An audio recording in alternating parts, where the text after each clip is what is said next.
Bismillahirrahmanirrahim, dan telah sirna dari kemauan dan kemauan dan jatahnya buat nafsunya. Artinya di dalam melakukan suatu penghambaan terhadap Allah Subhanahu wa taala itu bukan karena sedang ada maunya, bukan karena memiliki keinginan untuk memiliki sesuatu, bukan, tapi semata-mata karena sebagai bentuk penghambaan, menghambakan diri kepada Allah Subhanahu wa taala. Sebab yang terjadi pada umumnya manusia adalah menghambakan diri kepada Allah Subhanahu wa taala dengan cara mengerjakan sebagian macam dari bentuk ketaatan, baik itu ibadah-ibadah yang mahdhah ataupun ibadah-ibadah yang ghairu mahdhah. Kebanyakan adalah dilakukan karena irodah, kan memiliki suatu keinginan, ya, karena ingin mendapatkan suatu jatah. Jatah itu ada atau keinginan itu ada yang sifatnya ingin didapatkan secara instan, dalam arti bisa didapatkan di dunia. Ada juga suatu keinginan atau jatah atau bagian yang ingin didapatkannya di akhirat. Tapi intinya sama-sama memiliki keinginan yang ingin mendapatkan suatu jatah. Orang-orang semacam ini, kalau toh karena ibadahnya, karena wiridnya, karena doanya, kemudian orang ini memiliki suatu kemampuan yang di luar adat kebiasaan manusia, maka ini belum disebut sebagai karomah dari Allah Subhanahu wa taala. Walaupun dia sebagai ahli wirid, amalannya kok ibaratnya puasanya ada tiap hari umpamanya, ya, doanya panjang, wiridannya panjang. Kemudian Allah memberikan suatu kemuliaan kepada orang ini, tapi karena dia melakukannya masih karena ada suatu keinginan dan ingin memiliki sesuatu, mengharap jatah dari Allah Subhanahu wa taala, maka kemuliaan semacam ini belum disebut sebagai karomah yang datangnya dari Allah Subhanahu wa taala. Jelas ya? Sudah jelas ya? Bismillahirrahmanirrahim. Jadi karomah itu, yang betul-betul disebut karomah itu adalah sesuatu ya, yang diberikan oleh Allah Subhanahu wa taala tanpa diminta, ya, tanpa diminta. Jadi bukan karena diusahakan, bukan. Ya, tapi ya kebanyakan ya karena diusahakan. Kasih wiridan ini nanti kamu begini-begini. Kasih amalan ini nanti kamu begini-begini. Nah, ini namanya masih karena ada suatu keinginan dan ada suatu jatah atau bagian yang diharapkan baik di dunia ataupun di akhirat. Lanjut. Bismillahirrahmanirrahim. Wa man lam yasil ila hadzal maqam. Wa man utaisa banai wong iku lam yasil. Durung temeka sapa man durung temeka ila hadzal maqami maring iki maqam. Barang siapa yang belum sampai pada makom ini, ya, artinya makom ini apa? Makom di mana orang bisa memiliki adat kebiasaan nafsunya, ya. Jadi dalam menghambakan diri kepada Allah Subhanahu wa taala, bagi orang-orang yang sudah bisa memiliki adat kebiasaan nafsunya adalah tidak mengharapkan apapun baik di dunia maupun di akhirat. Bagi orang yang belum sampai pada level ini, laiku layat ma'u ojo ngarep sapa man. Bagi orang-orang belum sampai pada makom atau level ini, sebaiknya jangan mengharap. Iku layat ma'u ojo ngarep sapa man fihi indal khurqul awaid. Fihi indal khurq. Fi dalam khurqul awaid. Bagi orang yang belum sampai pada level ini, maka jangan mengharap. Jangan mengharap apa? Jangan mengharap bisa keluar dari adat kebiasaan manusia.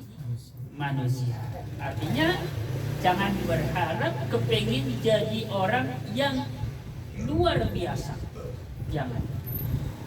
Bismillahirrahmanirrahim. Fa in zahara mongko lamun pertelo. Fa in zahara mongko senajan. Fa in zahara mongko lamun senajan. Jadi bedanya apa? Kalau in atau lau diterjemahkan dengan kalimat lamun, diterjemahkan dengan kalimat senajan, bedanya apa? Kalau lamun berarti innya in syartiyah. Tapi ini diterjemahkan in senajan, innya khoya senajan. Jadi senajan kalau bahasa Indonesia sekalipun, ini kan hoya. Hoya itu apa? Hoya adalah puncak, ya. Sampai-sampai, nah itu. Sekalipun itu kan hoya, ini udah mentok. Sekalipun aku dikasih uang segini, tetap nggak mau. Nah ini namanya hoya. Ya, gitu. Bismillahirrahmanirrahim. Bismillahirrahmanirrahim. Fa in zahara maqul senajan pertelo. Fa in zahara maqul senajan pertelo lahu kanggo niman opo ma perkara. Apa ma perkara silima fi surati kang tetep iku ing dalam rupane atau bentuke surah itu, rupa atau bentuk. Fi surati ing dalam bentuke ma karomatun utawi karomah sekalipun ya secara wujud ya, bentuknya di situ telah nampak ada tanda-tanda kemuliaan. Contohnya itu orang memiliki suatu kemampuan yang di luar adat kebiasaan manusia, alias memiliki kemampuan yang luar biasa, bahkan dikatakan sampai-sampai di luar nalar. Koyo enggak mungkin, tapi nyatanya terjadi. Ini kan karo sekalipun secara lahir orang itu memiliki suatu karomah, ya, bila kita memandangnya, melihatnya. Tetapi karena orang ini belum sampai tahapan makom atau level kedudukan di mana orang ini belum bisa keluar dari adat kebiasaan nafsunya, maka sekalipun orang ini memiliki suatu kemuliaan secara lahir, tapi kemuliaan itu belum bisa disebut sebagai karomah yang datangnya dari Allah Subhanahu wa Ta'ala. Jelas? Ya jelas ya. Bismillahirrahmanirrahim, semoga paham. Fayam bagi mongko prayogo, maka sebaiknya ya, seyogyanya lahu kanggo neman apa ayya khofa yen to khawatir, apa ayya khofa yen to khawatir sokuman khawatir minal istidraji saking pangelulone Allah, minal istidraji saking pengelulone Allah wal makrilan satu paya. Maka sebaiknya bagi orang itu khawatir, harus cemas, ya. Apa yang harus dikhawatirkan? Yang harus dikhawatirkan adalah jangan-jangan itu tipu dayanya Allah. Jangan-jangan ini adalah pengelulon dari Allah Subhanahu wa Ta'ala, suatu pembiaran yang Allah berikan sama orang itu supaya apa? Supaya orang itu terus menerus terjerumus dalam suatu dosa. Itu namanya pengeluh. Jadi Allah karena satu gedingi karong itu kelihatannya menurut pandangan mata kita, pandangan kita, orang itu kelihatannya mendapatkan suatu nikmat, tapi kenyataannya orang itu terus semakin terjerumus dalam kemaksiatan. Maka kenikmatan yang menurut kita itu sebagai kenikmatan, pada hakikatnya itu adalah sebuah istidraj atau pengelulon dari Allah Subhanahu wa Ta'ala, atau pembiaran. Jadi dalam wasiat Nabi SAW dalam kitab Minahus Saniyah pinggirnya itu, Nabi pernah berpesan kepada sahabat Ali, ya. Waktu itu Nabi berpesan, kalimatnya kurang lebih begini, saya nggak hafal betul, tapi artinya secara umum saya masih hafal.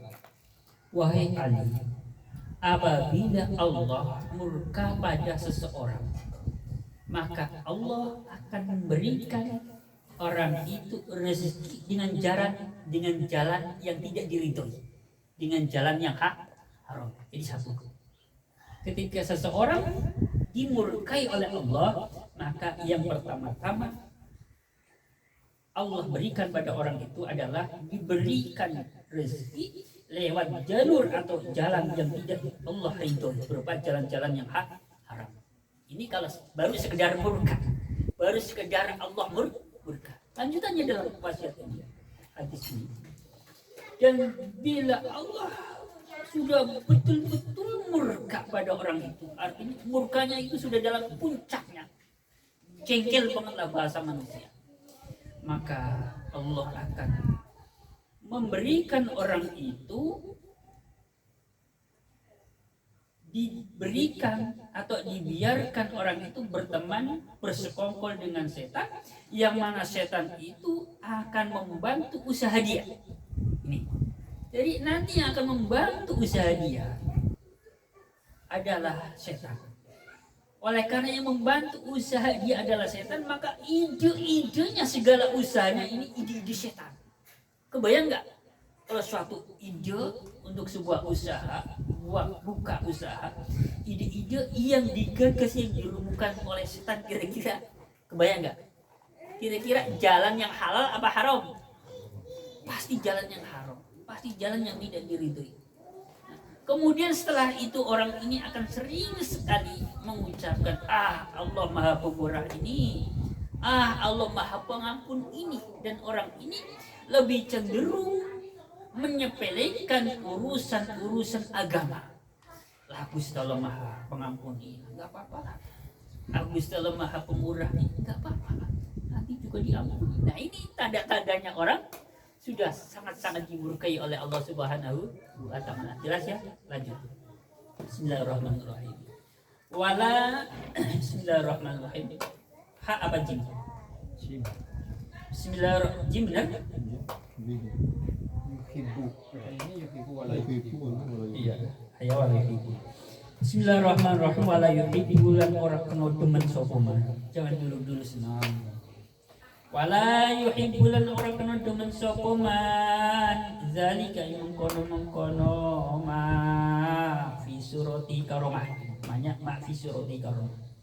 Ma zalika mengkono ma, jangan dulu senang apabila secara lahir orang itu telah mendapatkan suatu keistimewaan, ya. Nah, jangan dulu senang, karena takutnya itu merupakan istidroj. Dapat harta yang banyak, jangan dulu senang. Ini betul-betul nikmat buat aku, buat diriku, buat keluargaku, atau sekedar istidroj dari Allah Subhanahu wa Ta'ala. Kita harus waspada dalam hal apa saja, ya. Ilmu juga bisa jadi begitu. Ilmu ini sebenarnya ini nikmat buat saya atau istidroj. Yang membedakannya bagaimana? Kalau dengan bertambahnya ilmu pengetahuan ini diriku bisa menjadi baik, maka ini suatu nikmat yang Allah berikan. Tapi dengan ilmu pengetahuan yang aku miliki semakin hari semakin bertambah, semakin hari semakin bertambah, kok semakin mudah untuk membohongi orang, ngerjain orang, ya, memanfaatkan orang lain. Ini namanya itu semata-mata untuk kepentingan nafsunya, ya. Enggak ada kepentingan yang istilahnya mengarah pada kepentingan umum, ya. Nanti dalil-dalil yang dia gunakan hanya sekedar untuk pembelaan dirinya.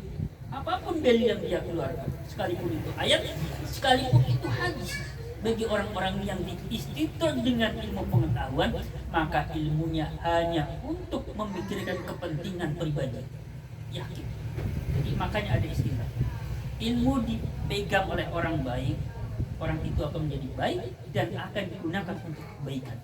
Ilmu dipegang oleh orang yang tidak baik, ilmu itu tidak akan membawa dia menjadi baik, dan tentu ilmu itu tidak akan mengarahkan orang itu dalam hal kebaikan.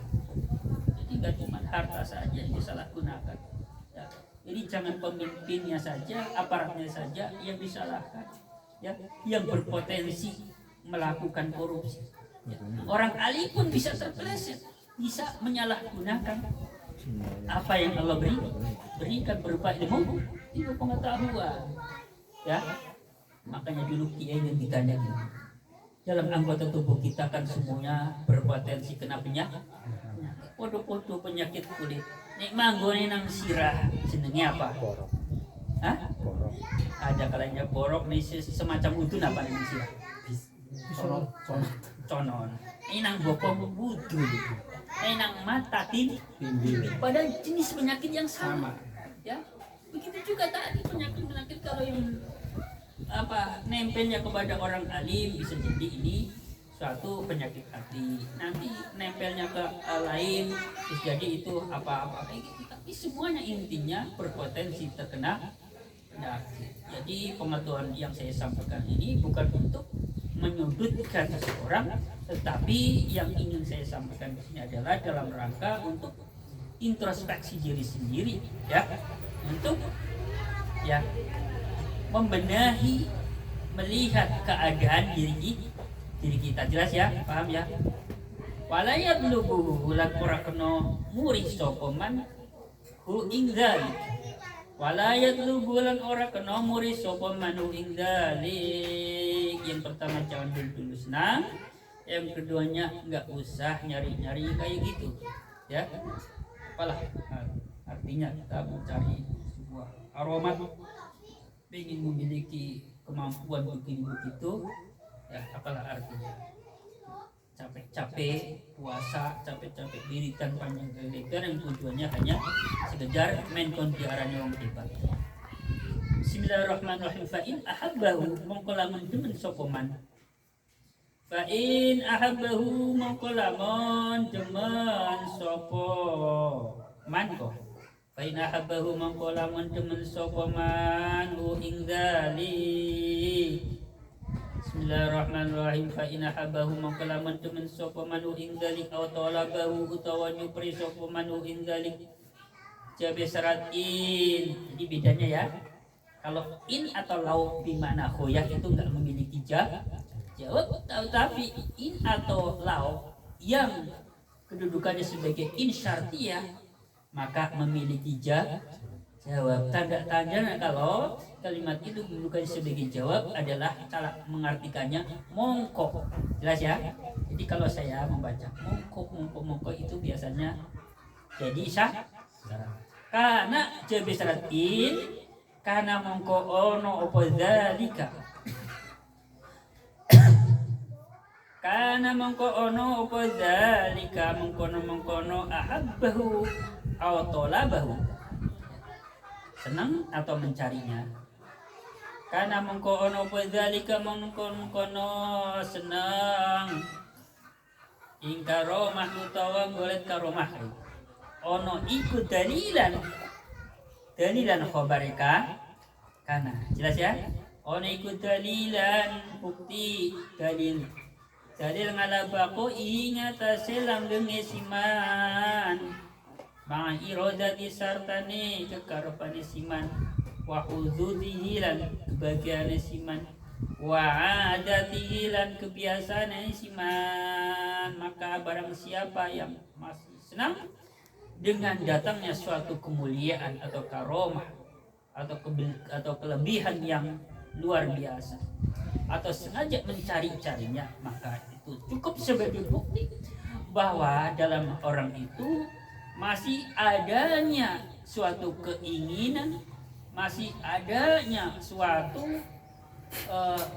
keinginan untuk mendapatkan jatah atau bagian, dan sebagai bukti juga masih adanya adat kebiasaan yang terjadi pada umumnya manusia, walaupun podo-podo, walaupun kelihatannya ada perbedaan cara lahir.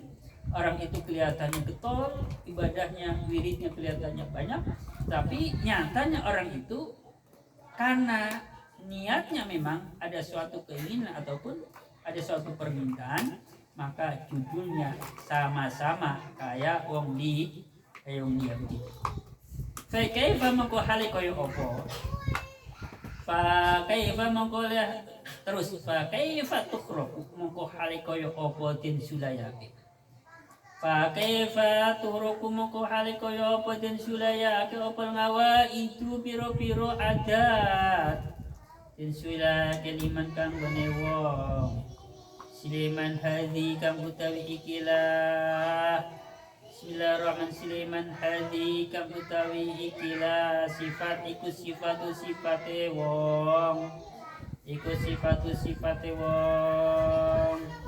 Ala sabil karomati ing atas dalam iku karoma. Maka bagaimana bisa adat, maka bagaimana bisa adat kebiasaan itu bisa diselisihi, ya, artinya maka bagaimana bisa seseorang akan bisa keluar dari adat kebiasaan manusia, ya, apabila orang itu masih memiliki sifat-sifat yang seperti dicantumkan di atas, ya, ini ingin mendapatkan karomah, sengaja mencarinya karomah. Jadi orang-orang semacam itu namanya orang yang belum bisa keluar dari adat kebiasaan nafsunya, karena semua yang dilakukan itu semata-mata karena ada suatu keinginan, ada suatu cita-cita, ada sesuatu yang ingin diminta atau dimiliki atau didapatkan baik di dunia ataupun di akhirat. Ini barangkali yang saya sampaikan pada pertemuan kali ini. Semoga apa yang disampaikan bermanfaat buat saya pribadi dan teman-teman sekalian, dan menjadi ilmu yang bermanfaat bagi ini waktu wal akhirah, dan pertemuan kita ini bisa menjadi sababiyah keberkahan hidup kita, ya. Allahumma amin ya rabbal alamin. Wassalamualaikum warahmatullahi wabarakatuh.